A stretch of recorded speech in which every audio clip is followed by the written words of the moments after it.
everyone, thank you for tuning in. I'm your instructor Joy. Let me first play a tune for you.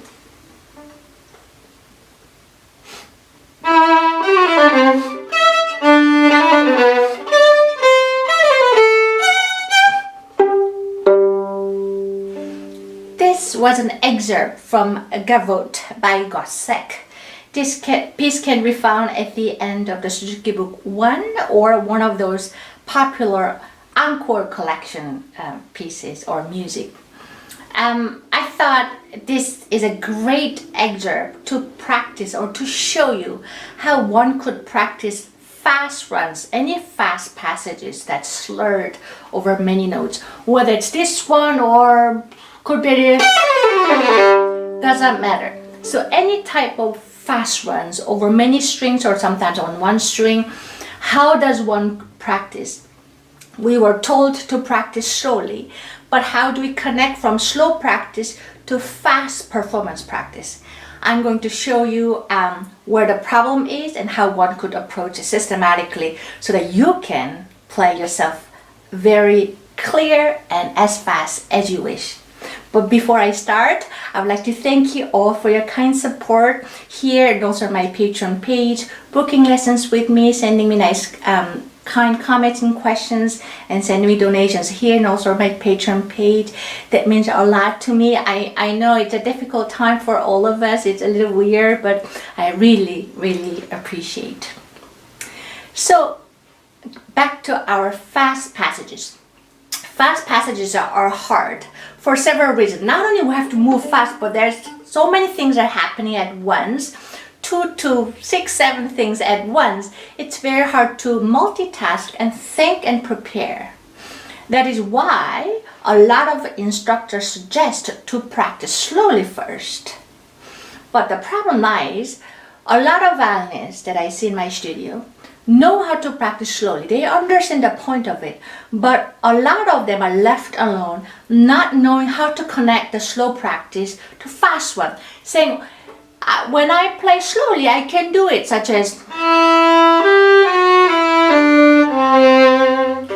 and a lot of violinists know how to do that, but how do we play this slow practice and up to, how do we do that?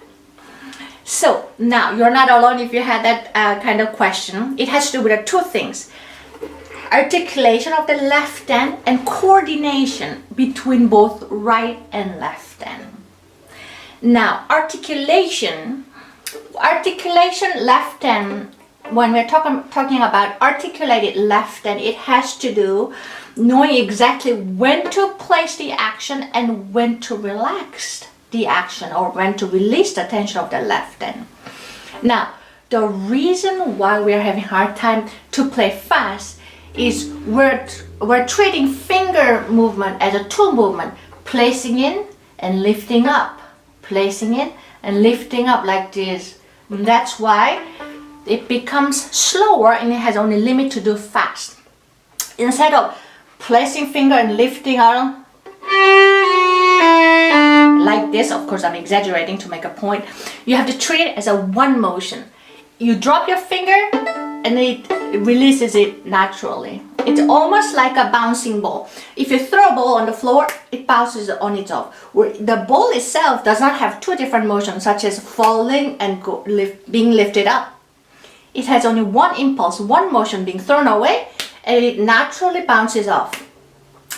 That's the motion that we're looking for. As soon as you place a finger, allow the finger to be lifted up, almost like elastic, like a bouncing ball. Treat your fingertip as a bouncing ball. As soon as you touch the finger or that's the string, allow to lift up.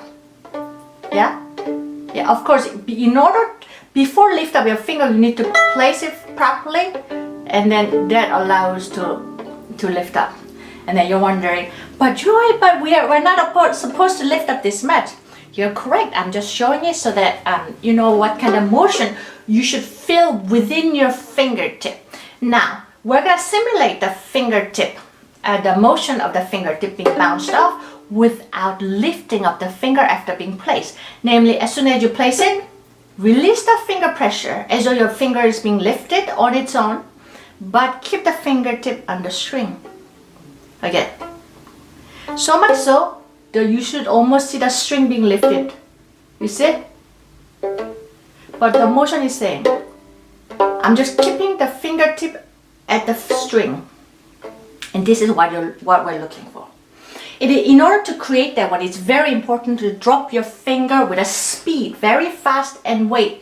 But as soon as you touch it, you have to release that finger pressure, fast and speed, wait and speed.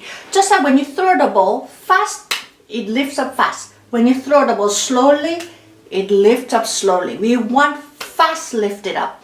That's why you need to throw the ball fast, just like you need to throw the finger fast. Same physics. That's our left hand articulation. Now we understood how articulated left finger should look like. Now we know what we're after. Now let's talk about the tools, the way to get there.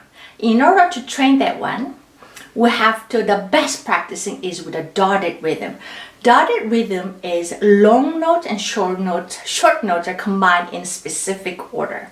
Dotted rhythm of 2 would be long, short, long, short. That is great because, well, let's say we want to play, we have 4 notes. We're going to play first one long, short, long, short, long. What it does, it's training the left hand to play fast while allowing the left hand to relax, to get rid of the tension.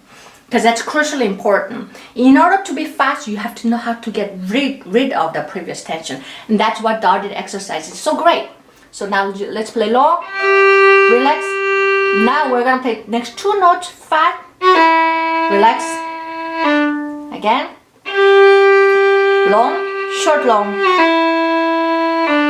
Yeah, that's short, long, short, a dotted rhythm. Second one is a short, long, short, long. Here, short, long, short, long. The first 2 notes has to be played very fast. On the second note, you get to relax. And again, 3, 4 gets very fast. And then the 4th note gets relaxed by holding longer, like this. Motion is same, elastic, like a bouncing ball motion.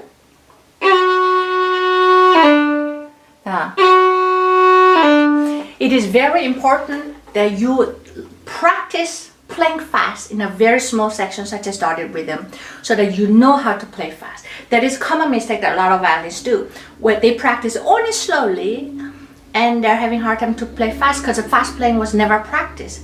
Just like if you want to know how to run fast, at some point you have to change from walking, learning the motion of your 4 limbs, and you have to know how to run fast, knowing how to use your 4 limbs in a fast motion. In a small section though. Same approach goes here. So that's why dotted rhythm is very important. Long, short, long, short, long. And then you try short, long, short, long. And here, focus on fast dropping, fast lifting. Long, short, long.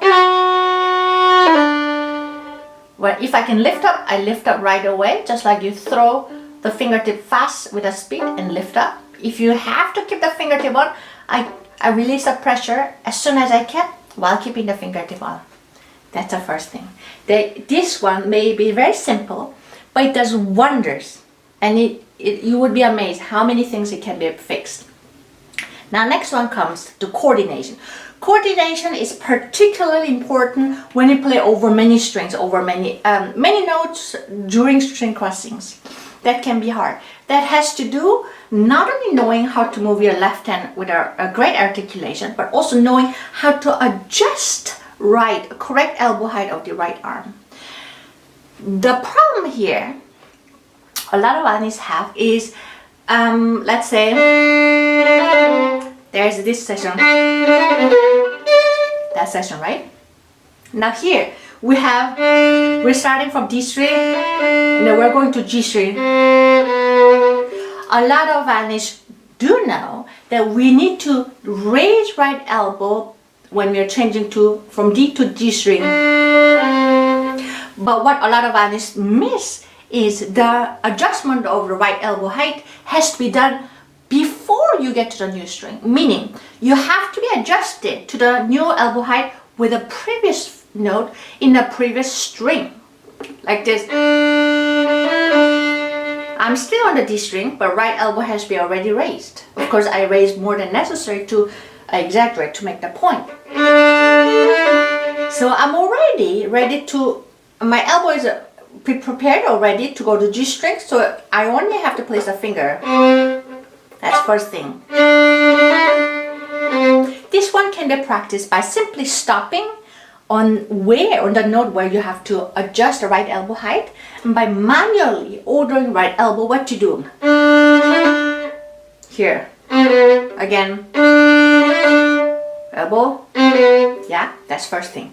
Second one is when you change string, your left, just like we're getting ready with the right elbow height, correct right elbow height with the previous note, same thing happens. The left hand has to go ahead.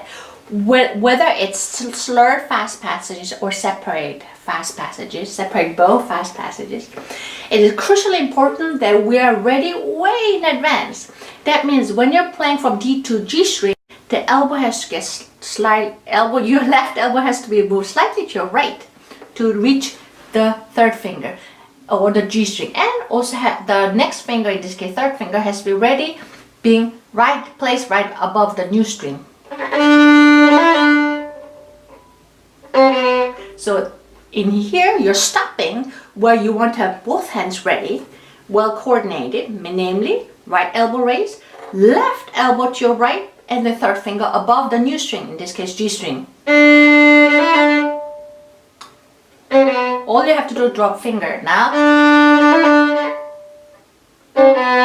and then you will soon see it without you thinking. Your muscle have collected correct muscle memory, therefore it will do for you. That's the beauty of certain practicing. So when you collect it, when you practice correctly, your muscle will do it for you, even if you have tired mind, or even if you're under stress. Yeah, I hope you can try this one yourself and then be able to play all these beautiful fast passages yourself. Happy violin practicing, and hope to see you again. Bye bye.